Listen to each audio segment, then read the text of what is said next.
இருக்கானே யாருக்கும் தெரியாது. ஆனால் பாமக அப்படி கிடையாது.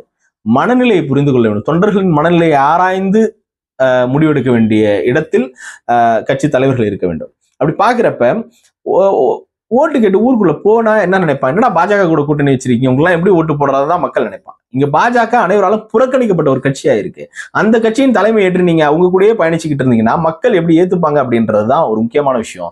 அப்ப எங்களுக்கு ஓட்டு இல்லையா, நாங்க ஓட்டு வாங்கலையா? கண்டிப்பா ஓட்டு வாங்குறீங்க. அது உங்கள் சமூகத்திற்கான வாக்காக மட்டும்தான் இருக்கு. என்னன்னா நம்ம தலைவர் நமக்காக இவ்வளவு செஞ்சிருக்கிறாரு, இடஒதுக்கீடுக்காக போராடி இருக்கிறாரு, ஆரம்ப கட்டத்தில் இவரோட போர்க்குணம் இப்படி இருந்திருக்கு அப்படின்ற ஒரு நன்றி மறவா தொண்டர்கள் இருக்காங்க இல்லைங்களா? எல்லா கட்சியிலும் இருப்பாங்க விசுவாசிகள் அப்படின்னு சொல்லிட்டு.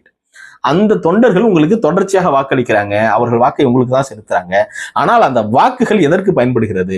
உங்களின் வளர்ச்சிக்கு பயன்படுகிறதா அப்படின்னு பாத்தீங்கன்னா கிடையாது. ஏன்னா உங்கள் கொள்கை முடிவில் மாற்றம் ஏற்பட்டதால மற்ற மக்கள் உங்களை புறக்கணிக்கும் பொழுது உங்கள் சமூக வாக்கு மட்டும் நீங்க வாங்கி இங்க வெற்றி பெற முடியாத சூழல்ல